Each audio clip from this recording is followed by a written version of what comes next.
All right, glad to have you here. I missed you. I missed you. I hope you've missed me.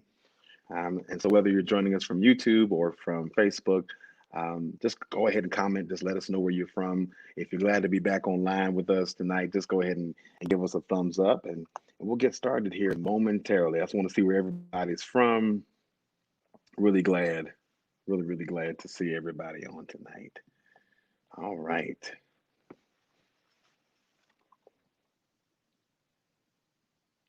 Amen.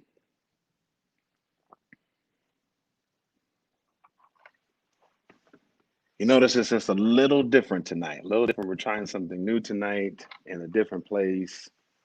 Good evening. Good evening, Janet Taylor. Good evening, Sister Janet. Hope you're doing well. Hope you're doing well. Hope you're doing well. Good evening. All right. Sister Middleton, good to see you tonight as well. Good evening to you. Good evening.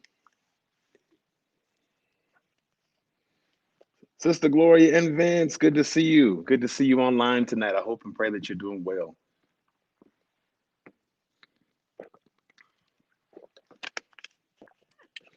All right, Sister Valerie, good to see you tonight. Good to see you as well. Good to see you online tonight. As you're coming in, go ahead and like and share this video if you're on Facebook. If you also, if you're on YouTube, go ahead and like, and if you can, subscribe to our page, Second Baptist Church of Reno. Go ahead and subscribe, and then go ahead and share this video as well. Good evening, Sister Smith. Good evening. Good evening, Sister Melinda Smith. Good evening as well. All right, joining us from YouTube. All right, and good evening, Brother McCray. Brother McCray, good to see you online. All right, Sister Dana, Minister Dana Taylor, good to see you on this line as well. Again, if you're just now coming in, just go ahead and like and share this video. Let's get it out to as many people as possible. Grateful to be back with you on this Tuesday evening. Good evening, Sister Deborah Cole. Deborah, if you all know Debbie, she tells us all to pronounce her name Deborah. And my friend from New York, Sister Lizette Bradley. Good evening. Good to see you as well. She had texted me a few weeks ago and said, "Hey, when are y'all gonna be back on? When are you gonna be back on?" So, all right, all right. So let's go ahead and get started with a word of prayer. Father, in the name of Jesus, we're thankful and grateful for this opportunity that we have to study your word. We're so thankful for who you are in the midst of this country, in the midst of this world, in the midst of what's happening. Father, we thank you and we praise you because you're still a God who is in control. We thank you because you are still, Father, sovereign and you are amazing. And so we thank you for who you are and for who you are to us. So, Father, I pray that your spirit will be with us tonight as we study your word. Father, help us to understand your word and to apply it better to our lives. And we'll be so careful to give your name the praise, the honor, and the glory. In Jesus' name, amen. All right. So tonight, again, just to remind you how this works. If you haven't been on for a while, or if this is your first or second time viewing with us, we hope and pray that this Bible study is a blessing to you. We like to have interactive Bible study. Before the pandemic hit, Tuesday nights were so much fun because we were able to interact together, get into the Word of God, and we were able to better understand what this Word meant to us, especially in this current climate, in this current time.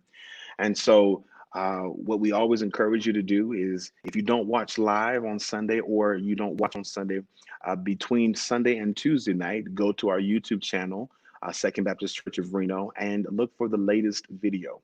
Look for the latest video so that you can get caught up on what that word is. And we have what's called here at Second Baptist a sermon based Bible study. In other words, what we want to do is we want to build on the sermon that we had from Sunday so that we can go deeper into it. We can ask questions. You can understand not just what it's saying, but how you can apply it to your life.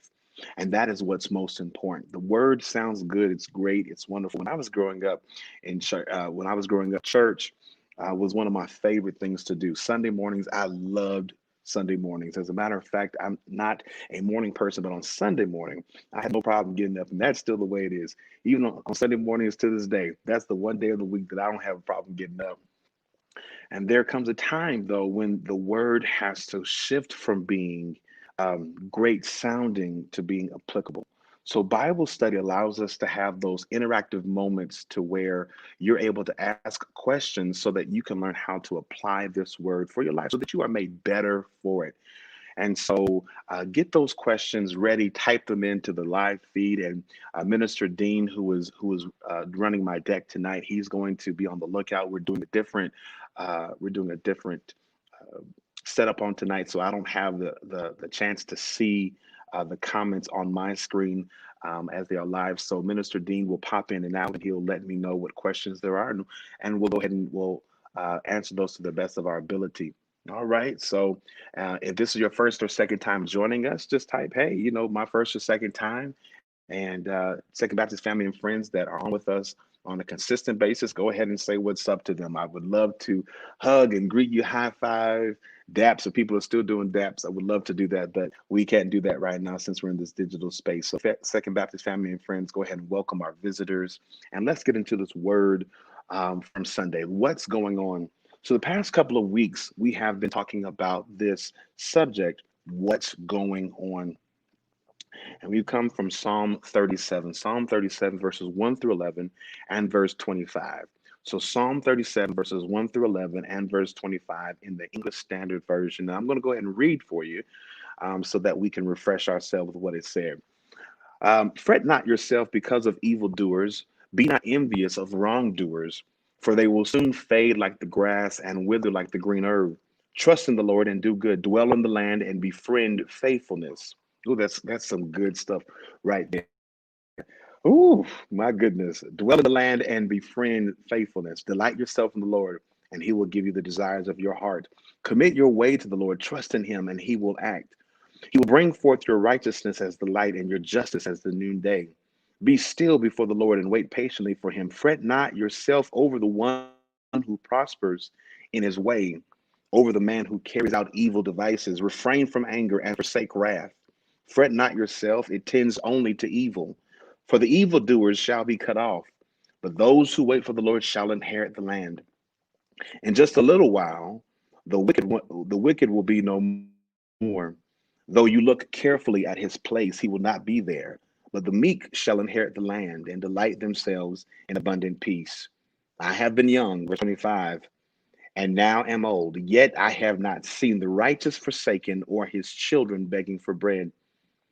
Verse 25 in the King James Version, it says, I have been young and now am old, yet have I not seen the righteous forsaken nor his seed begging bread. And we're just discussing the topic, what's going on? What's going on? So this past Sunday, we dealt with the second point, which was you have to control your rest. But before we get into controlling your rest, let's go back and let's review controlling your rage. You have to control your rage. So the 3 points that we're going to be discussing throughout this entire message is control your rage, which was the first week. The second was control your rest, and the third and upcoming, the last point that we'll get to um, in the next week or so is control your role. All right. So, control your rage. Control your rage. I really want to hear from you, based upon this, the recent political climate in the country and what's happening within the world, what's happening in our communities. What are some things that you are angry about? What are some things that you're upset about? You're up in arms about? You're just anxious about? Whatever you are, um, I want you to type that in and let's talk about some of that. Let's talk about some of that. So, we all are very familiar with what's happening within this country right now in terms of the political climate. And let me say this: that I'm not here to advocate for one candidate over another. I learned that early in my pastorate that we're not taking sides here, because everybody has their different political beliefs, and I support that. And so that's the reason why I don't endorse candidates. I don't favor one candidate over the other. Another thing I don't do is I don't tell people who I vote for. I don't tell people who I vote for.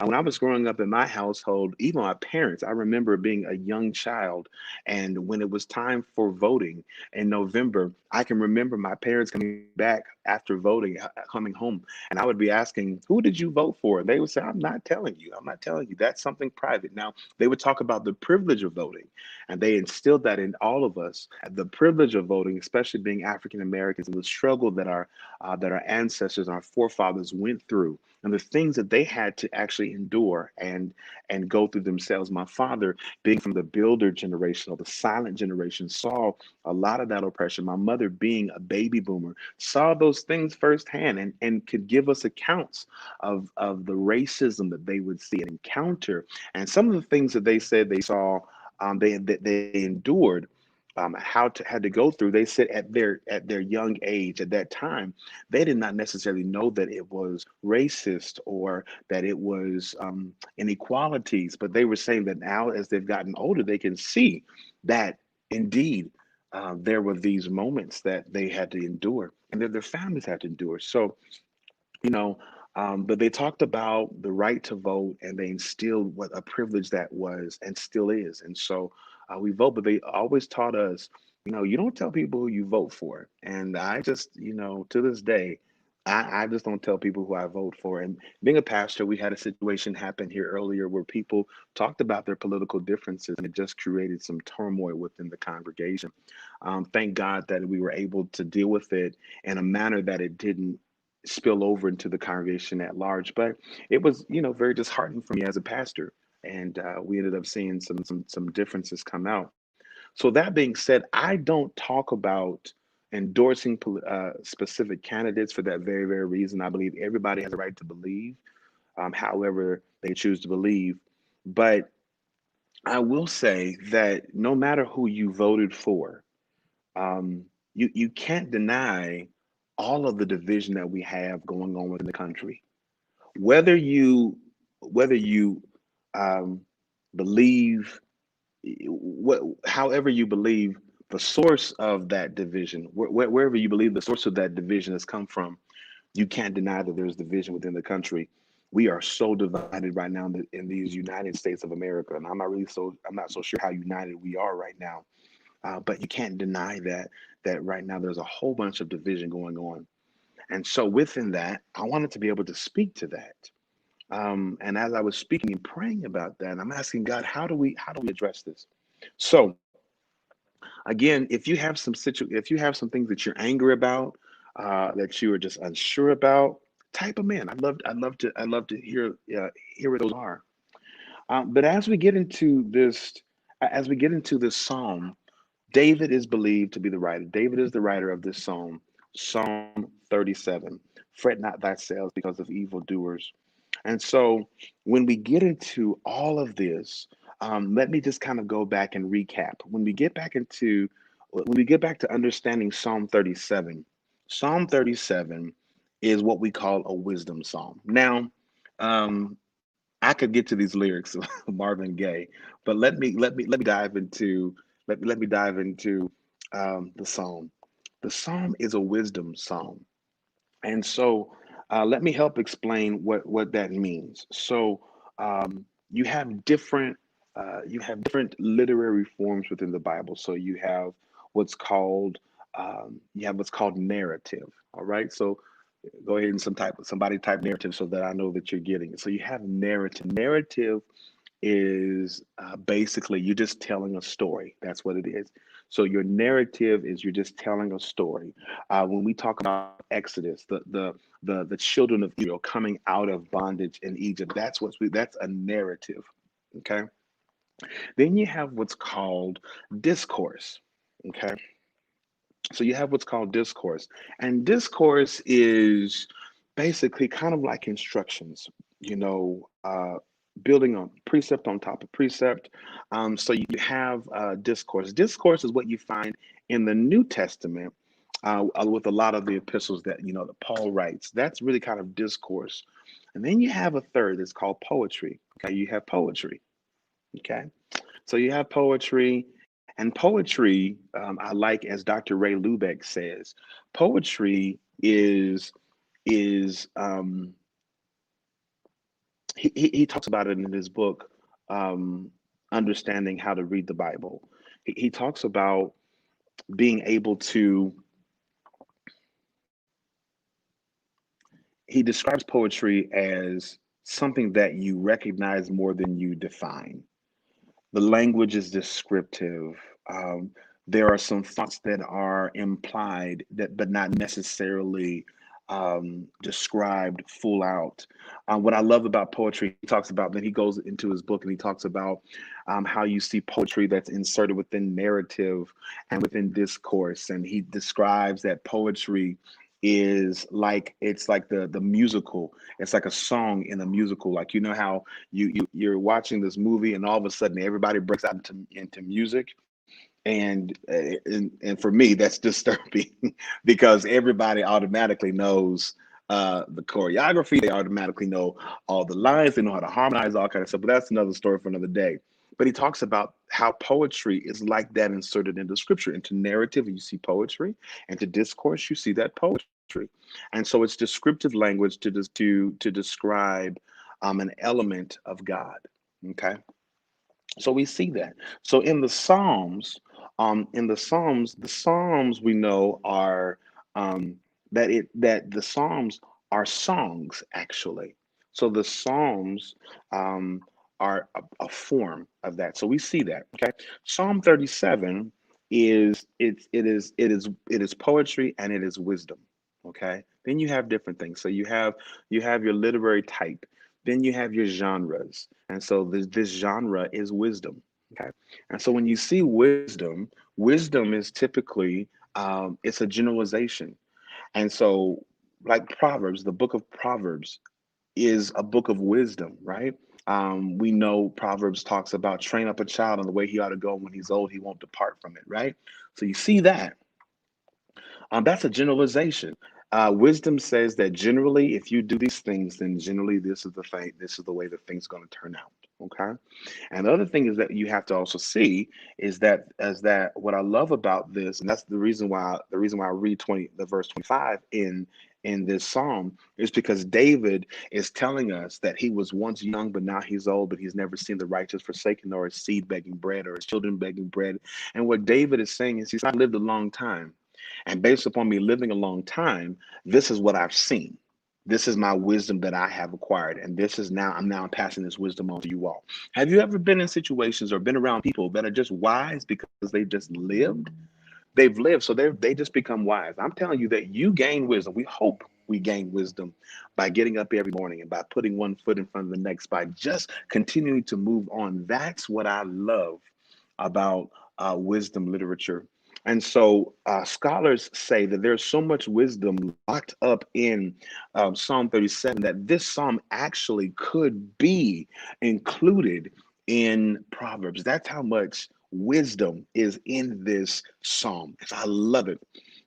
And I think that right now, while we're going through all of this turmoil in the United States of America and in the world, I think right now we need some wisdom. We need some people who have lived a life, who have been around who have been around the sun a few times, and says, you know what, this is kind of what's going on, and I want to be help. I want to help somebody. Does anybody tonight need just a little help? Do you need a little help? I know that I need a little help myself. So let's get into this. Psalm 37, he opens up and he talks about not fretting yourself because of evil people. King James Version says because of evildoers.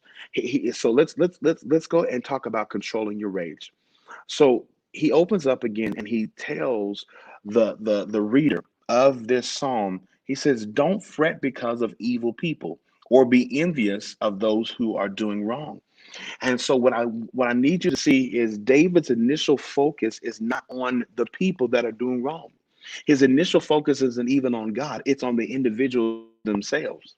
And this is important for us to understand because here's the thing is that a lot of times, I don't know about you, so let me just talk about DeSean, is when things go wrong in life or when things are not up to par, a lot of times my initial focus is on other people. Did you see what they did? Did you hear what they said? Did you catch what they did slide? I don't even, but at the end of the day, we have to be able to examine ourselves first. That's a hard thing to do. That's a hard thing to do. In other words, what David is saying, basically, check yourself. Check yourself. You got to check yourself. I remember when I was working in corporate retail and I was moving up to a position of management, and they were helping us understand this guide, this going I was going through training, and there was this module that I was learning about coaching, and they were talking about in that module they were saying that if your team is not getting the concept, if your team is not performing to their level of capability, and you're doing constant coaching, then when you go back in for that secondary coaching, that third coaching, when you're going back into those additional coaching sessions, what the company admonished us to do was to look at the coach. They said, so first of all, view the coach. Is there something that you're not doing, that you're not saying, that you could say differently? Uh, Reverend Dr. Rodney Till and one of my colleagues, one of my friends out of Washington D.C., told me a long time ago. He said, DeSean, there are uh, many ways of saying the same thing. He said, but there's always a better way of saying it. In other words, what he was saying is there's already a good, better, and a best way to say the same thing, to convey the same message, so that people can receive the message and it has the greatest impact. And so, really, what we have to see in this is David saying, look at yourself. He's saying, don't. He said, don't get hot because of evildoers. Let me help you get his. Again, his first initial focus is on the individual. And what I love about this is African Bible scholars, they say this, and I want to make sure that I quote this directly from them. It's the first part of the psalm is addressed to the person whose faith is in danger because their experience seems to contradict what they believe. Before I go even any further with that quote, is there anybody right now that's watching that says, Pastor DeSean, I must admit that my faith has been endangered through this pandemic, through the social injustice, through the political unrest, that my faith has been in danger because my experience is contradicting what I believe. Ooh, my goodness, my goodness. If that's you right there, I'll go ahead and write this, type in right now that, Pastor, that's me. That's me. Or I've been there. I've been there. And so we get in this position where if we're not careful, if we're not careful, we will honestly, our faith will begin to slip if we don't check ourselves. And that's why I want to submit to you tonight that David says, I need you to focus on yourself first, because your faith is about to slip. Your faith is in danger and it's about to slip. Paul Dupre said he was challenged by a friend that he now found out is racist, and that's hard. That's hard. There are people, that I have seen in our church. It breaks my heart. That have come to me and say, Pastor, I found out people's true motives and stuff. I found out that people I've been friends with for years, we no longer be friends because they're really showing their intentions, and they're showing who they are, and it's heartbreaking. It's heartbreaking. And I don't say, to me it's heartbreaking. At Second Baptist, we are becoming a multicultural congregation. We're becoming a multicultural congregation, multi-ethnic. Not really believe that God is going to do something special and unique with Second Baptist. I believe that's the reason why He started diversifying us before we closed our doors due to COVID. And I was telling one of the leaders, I said, I cannot wait till we reopen. I've seen some people in the community here and there that are uh, that are not African American, that are telling us, hey, we are tuning in. We are with you. We are with you all. We cannot wait till the church reopens. What a wonderful day that will be, to see the diversity that God is creating. And I just want to say that I believe that God is able to bring us together, because there is no, I mean, because He doesn't see that. He sees people, He sees humanity. I preached about that a few weeks ago, and I don't want to get into that. But here's the thing is, um, people's hearts are breaking because, again, they're realizing that other people have different motives, that they have different views, that they have different ways of seeing things. And I think the biggest thing that I'm hearing, the common thread throughout all of them, is that everybody's saying, Pastor, nobody's open to hearing, nobody's open to talking and listening and having a space where we can see different things. And that, to me, is disheartening. That we can't even be courageous enough to have these conversations. And so we do have to control our rage. We have to control our rage. And the way that it starts is by checking ourselves. All right, let's get a little further into this text. So, what African Bible scholars go further to suggest, they say, in fact, the first two verses can be regarded as a summary of the entire psalm. The believer who observes the life of the wicked not only becomes not only becomes indignant about their prosperity, but is also tempted to envy it. So, in other words, when you start seeing people who are doing wrong, and they are seemingly being blessed and they're seemingly being rewarded, sometimes those people, those of us who are trying to do the right thing, who are trying to be obedient, who are trying to do things by the book, right? Um, they We have a tendency to there's a propensity to want to emulate those people, to emulate their actions, to emulate their thought patterns, to emulate those things because we want the same results. And here in America, we have to be careful because we tie blessings, hear me clearly, we tie blessings to materialistic things. We judge how blessed one is by the amount of things one has. We have to be careful about that. And so when we see evil people start getting acquiring things, we automatically assume that they are blessed and we're not.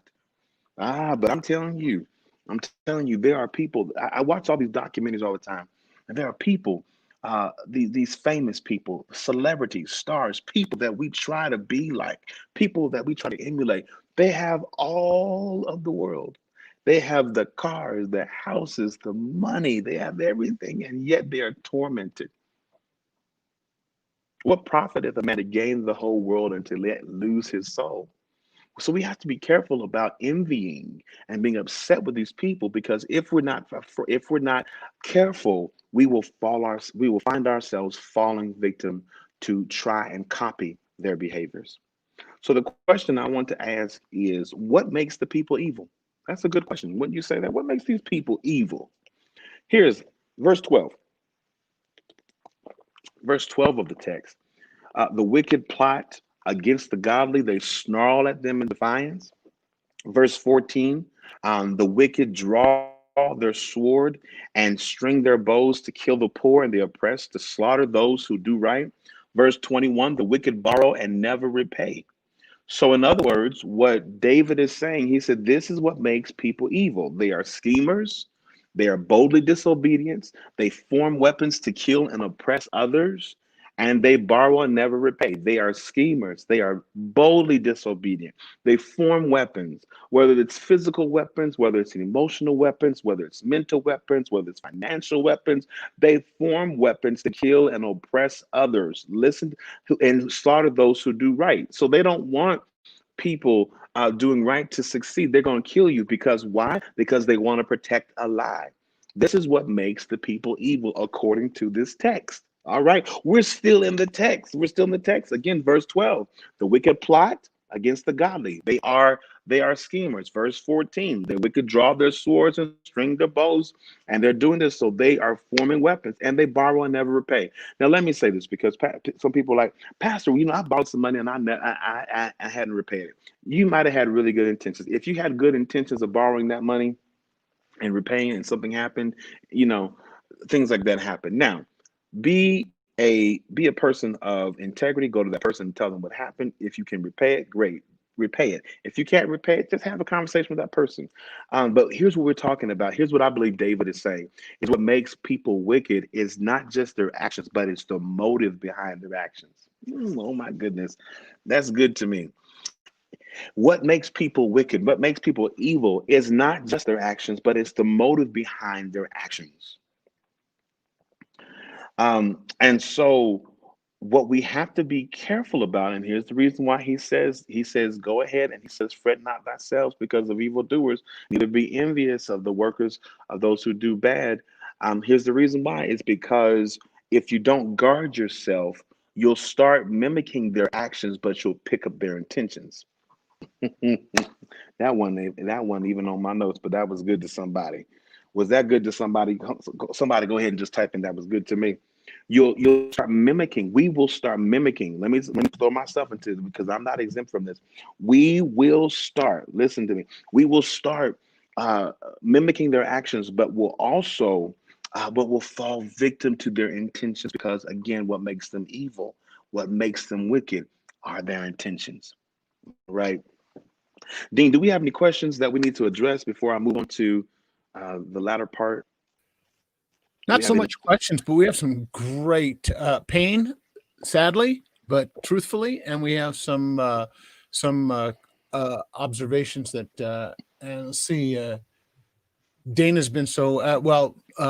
Mark, brother Mark says it does break my heart to see how the devil is dividing people, and Mm, that of course is so prevalent and powerful. And people are having challenges with people that they thought they knew or being, you know, not what they thought. mm, So whether it's deception or anyway, um, and then my experience is contradicted in what I show enough believe, and that was mm-hmm. Tara. She says because she's commenting back as well, and people are Wow. saying that's me. They're seeing so much, so much. Wow.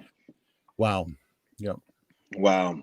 It breaks my heart as well to see, these people and that have had to go through. I've seen people even in my own family.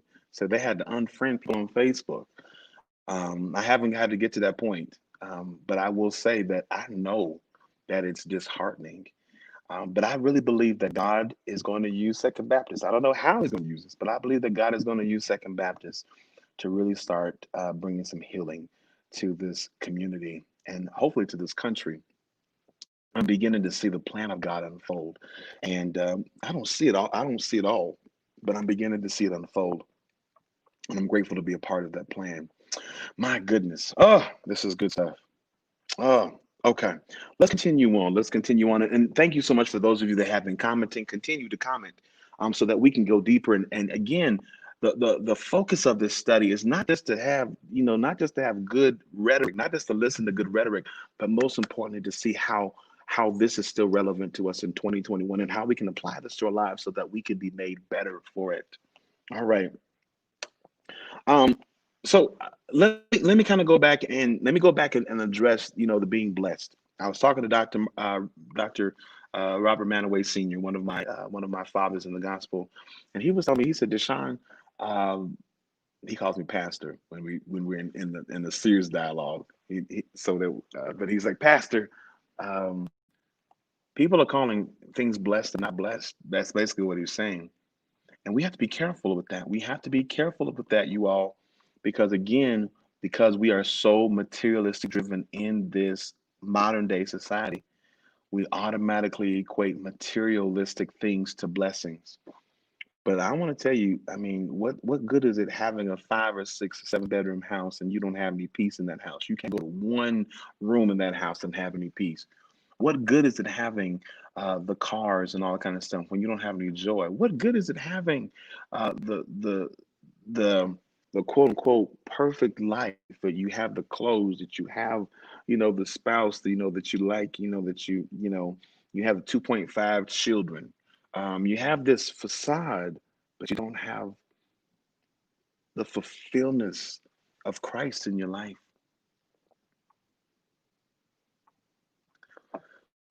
We've got to learn what being blessed is all about.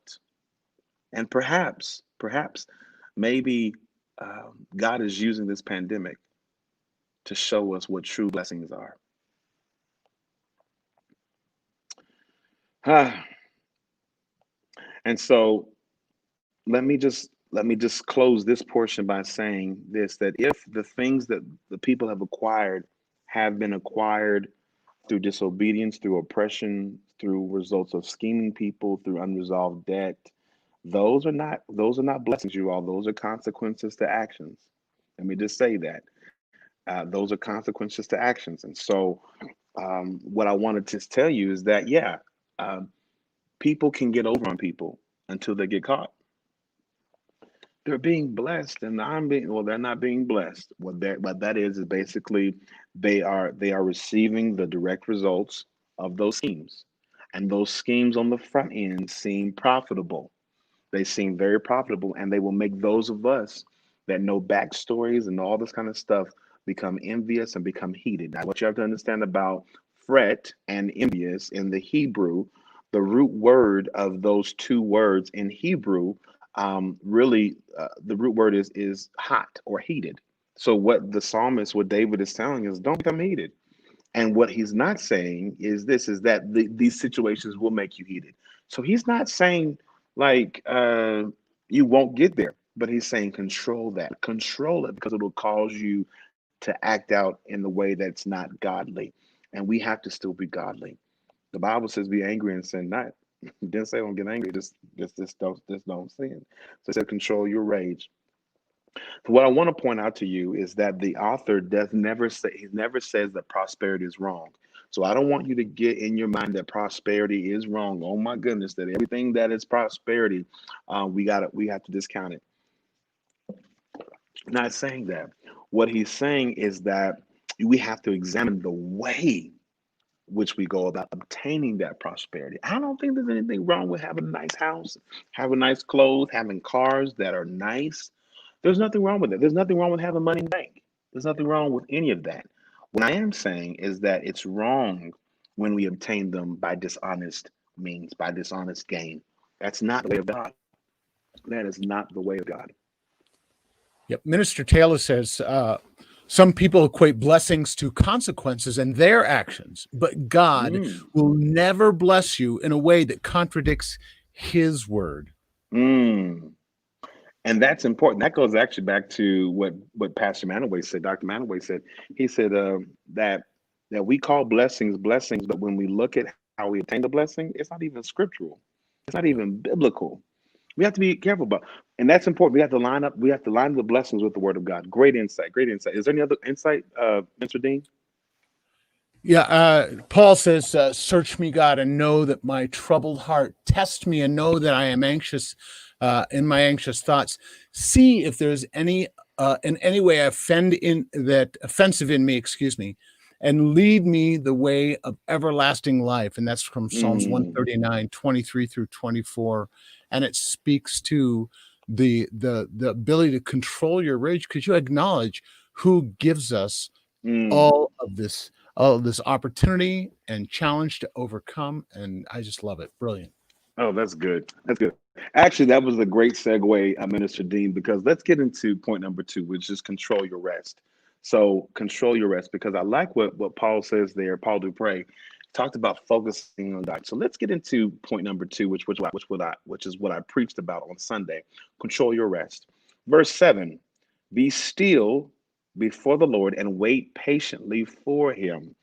And the King James Version says, rest in the Lord and wait patiently for him. You know, sometimes it's hard to wait on God.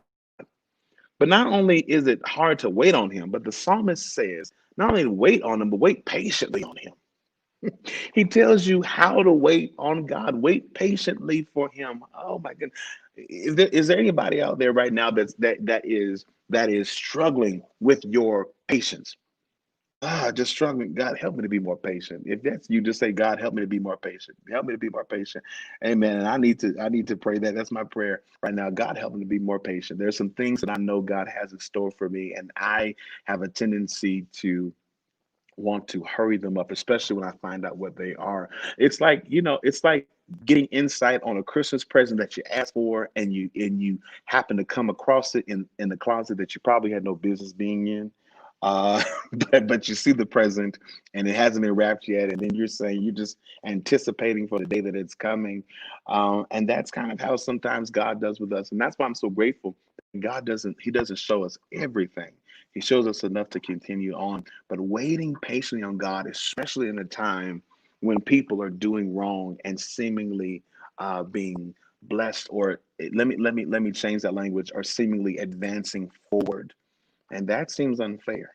So, verse 7, he says, be still before the Lord and wait patiently for him. Again, King James Version says, rest in the Lord. Rest in the Lord and wait patiently for him. And what you need to understand is that verses 7 through 11 are expansions of the theme that David outlined in verses 1 through 6. So what I love about this psalm is David doesn't just state verses 1 through 6 about fretting not yourself because of the evildoers, but he goes and he further emphasizes these themes that he started in verses 1 through 6. Um, let me remind you of some things that Lizette Borelli says. 5 minutes, the 5 benefits of being quiet. So the psalmist basically says, he says, be still before the Lord, rest in the Lord. Other translations said, be quiet before the Lord. So sometimes you got to be quiet. Be quiet. Um, from a scientific perspective, being quiet improves memory. It stimulates brain growth. It relieves stress. It fights insomnia and it heightens sensitivity. Let me say those 5 things again. It improves memory. It stimulates brain growth. It relieves stress. It fights insomnia and it heightens sensitivity. Let me say this again, that some of y'all or some of us that have problems with our memory, maybe the reason why we can't remember is because we don't take enough time to be quiet. Just be quiet. Silence yourself. Get in the silent place. Put your phone. If you're not at the point where you can turn your phone off on all your mobile devices, put them on silent. Put them on do not disturb for 30 minutes. Just give yourself just some time to be quiet. It stimulates brain growth. So it develops new cells that will help to learn, remember, and even balance emotions. Some of us that are off balance emotionally, do you know that possibly being quiet could help us balance our emotions? How much more emotionally stable could some of us be if we would just learn how to be quiet? I heard that sometimes being quiet wins many arguments. That's all I'm gonna say. It relieves stress. And so, relieving stress in the 2006 study in heart, silence is more relaxing than relaxing music. It helps reduce blood pressure. It helps improve blood circulation in the brain. So it relieves your stress. Those of us that are stressed, go ahead, be silent. Fights insomnia. Those of us that can't get some sleep, be quiet. And that quietness will lead to reduction in insomnia, reduction in being fatigued, and reduction in being depressed. And being quiet also heightens sensitivity. Now, this makes sense to me. And when I read this, when I studied this portion of the sermon out, this made sense to me. That when you're quiet, it improves your sights. Excuse me, it improves sight. It improves uh, sounds, thoughts, intentions, and emotions. Now this makes sense to me because when Ray Charles lost his sight, all of his other sentences became heightened. There was one scene in the movie where he was cooking chicken, and the girl was upset with him because he didn't turn on the he didn't turn on the light. She said, "I told you uh, to stop doing that in the dark." He said, "Why?" He said, "I can't see anyways." Okay, that was funny to me. Let me get back. But really, here's the thing: is control your rest because sometimes God is saying, "I need you to be quiet. I need you just to be quiet. I need you to be quiet." Let me go ahead and remind you here the B clause of verse 7. Um, don't fret. In other words, don't get heated when people succeed in their ways, not and when they carry out their wicked schemes. Notice the language he's saying when, not if. So it's not a conditional statement.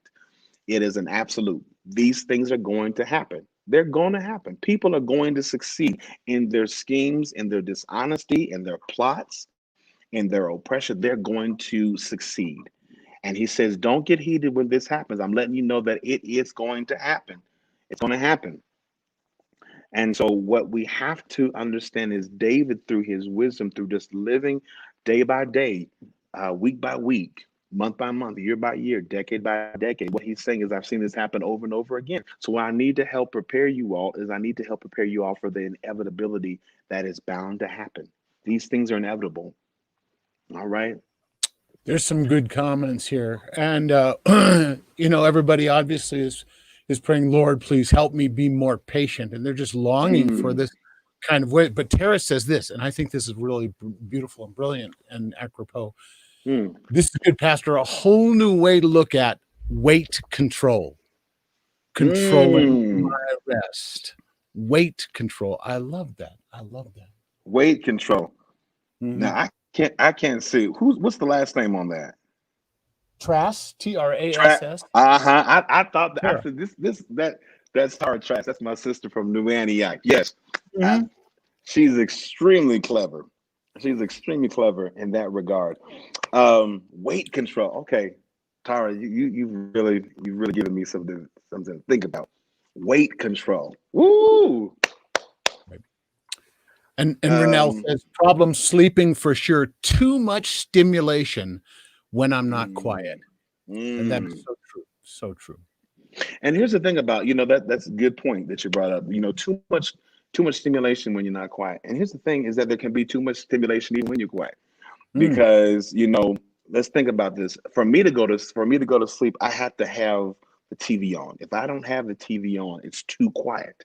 My brain is racing, all that kind of stuff, because we have mhm. so much stimuli going on around us. We don't even realize the stimuli that we have going on. As a matter of fact, every Sunday, I think this is ironic, but every Sunday morning before I preach, uh, Apple sends me a screen activity of what I've had on my iPad and what I've had on my iPhone throughout the week. And some weeks throughout the pandemic, I've seen my screen activity jump significantly. And so you don't realize that all these things are happening, but all these things around us. God is just silence yourself, just silence yourself. But Tara, weight control. My goodness. You know what? Tara, I'm not sure if you're able to, but Dean, if you would go ahead and just post that link so she can join us, so you can talk a little bit about weight control. If you're able to, Tara, join us. Go ahead and tap the link so that you can come on real fast and talk a little bit about that if you're able to. If not, I understand. But that was so good that I want the people to hear that weight control. Tara is a uh, phenomenal evangelist, and she's just so creative. That's just good. Ooh.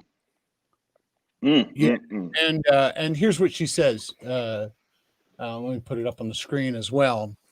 So, to some of the same benefits of weight control, WEIGH tree controls, she says that are noticed Hmm. in weight control. So, similarities in our discipline and in our observation. So, we could lay aside the weight, WEIGHT, weights, and control our weight, our Ooh.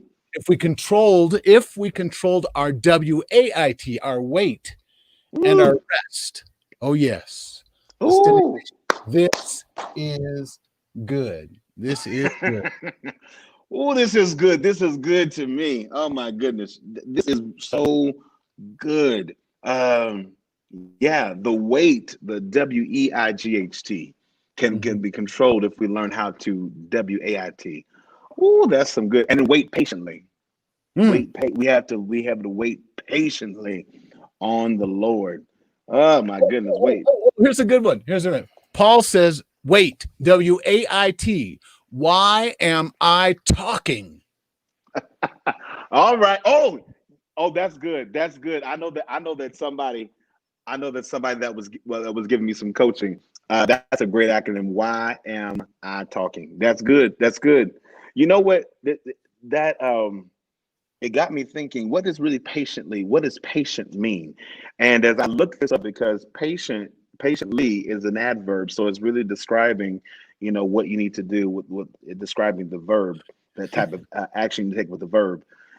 Listen to this, you all. That patiently is described as it's a way that shows tolerance. Listen to you. Well, listen to me. Oh, as Dr. Gina Stewart said, listen to me with your good ear. And it's a way that shows tolerance of delays, problems, or suffering without becoming annoyed or anxious. Ooh. When we wait patiently, when the psalmist is telling us to wait patiently, he's telling us to wait in a way that shows tolerance of delays, of problems, or suffering without becoming annoyed or anxious. And especially, this is so true in this context of Psalm 37, because he's telling us not to get heated because of the evildoers when they're advancing with their schemes of dishonesty and oppression and all this stuff. He's telling us, he said, I need you to wait on God, and I need you to show some tolerance, because there are going to be some delays, there's going to be some problems, there's going to be some suffering that you will encounter. But do this in a way that you don't become annoyed or anxious. Ooh. Ooh, I got stuck. I got stuck. I got stuck. Ah, my goodness. Golly. Ooh. Here's another reason why we need to be quiet. We had 9 minutes. Verse 8 in the New Living Translation. I like what it says in the New Living Translation, verse 8 of the text. It says, "Stop your anger, turn from your rage, do not envy others, it only leads to harm." Verse 9, evil people will be cut off, but those who hope in the Lord will inherit the land. So what you have to understand is that eventually the tide is going to turn. The tide is going to turn, and if we're not in a space where we're ready to to to to move when the tide is turned, because our energy has been focused on getting those people back, then guess what? We will not be able to position ourselves for when God is ready to bless us. If our energy is pointed in the direction, let me say that again. If our energy is pointed in the direction of trying to get people back that did us wrong, then we will miss the blessing that God is intending for us. So sometimes that's why you have to be quiet. That's why you got to be quiet. I have been talking to a few people over the past few weeks, and I've been telling them, just be quiet, then be quiet. I'll be quiet, just be quiet, just be quiet. They be telling me about situations that happen, and I said they are unfortunate, and they are unfortunate and disheartening situations. But in some of those situations, I'm like, all I hear the Lord saying is be quiet.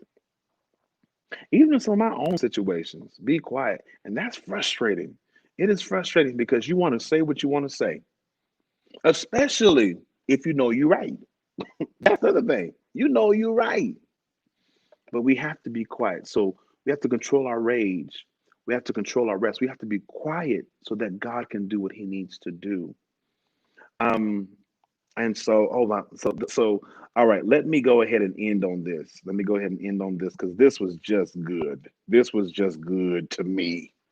Um, he talks about David talks about you'll inherit the land in verses 9 and 11. Verse 9 says that you'll inherit the land. Verse 11, sometimes it's translated that you'll inherit, the meek shall inherit the earth. And so when you look at this, you're saying, okay, so what's the significance of this? I mean, if you're just reading this, sometimes we have a tendency to skim over this. But if we're looking at this from the ancient lens, this part is really important. Here's why you got to be quiet. Okay. So, in order to understand what I believe David is talking about in this section, through his poetry, through his wisdom, is he's talking about inheriting of the land. So, in order to understand what land meant, go to Second Kings chapter 5. And so, if you just mark it so that you can read it in your own time, but read all of Second Kings chapter 5. And in Second Kings chapter 5, I'll give you a summarization. Second Kings chapter 5, Naaman he's the commander of the Syrian army, but he has leprosy. Someone in Syria who is an Israelite says, "Go to Israel because there's a prophet in Israel that can heal you."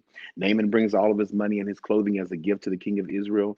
And the word gets to Elisha that Naaman is trying to be healed. And Elisha says, "Send him my way so that he will know that there's a prophet in Israel."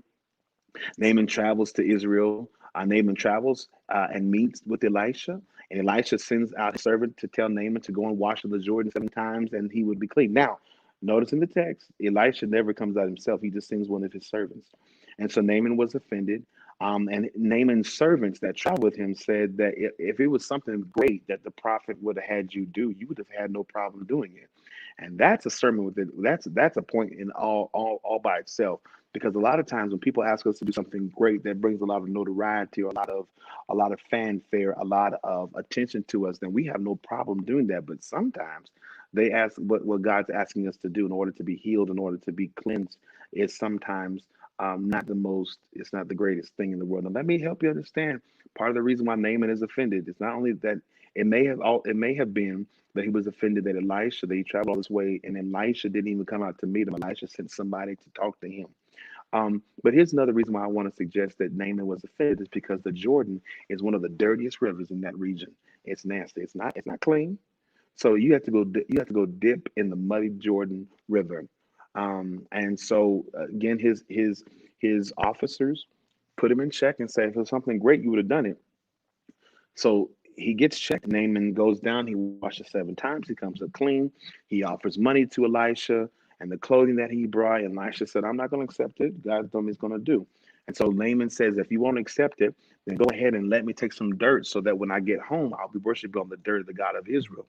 And so here's what chapter is saying, that Naaman wants the dirt because in the ancient Near East world, the wars were not just between kings and people, they were also between gods. And the land that the people were on had the protection of that God. so so it was believed that Syria had the protection of the God of Rimmon. His name was Rimmon, while Israel had the protection of Yahweh. All right. So after Naaman was healed, he recognized that Yahweh was above Rimmon and that there was no other God beside Yahweh. So from a cultural context, he to worship Yahweh, you had to be able to go ahead and worship Yahweh on that dirt. So that's the reason why he takes some of the dirt, some of the land back to Syria so that he could worship Yahweh on Israel's land. Hmm.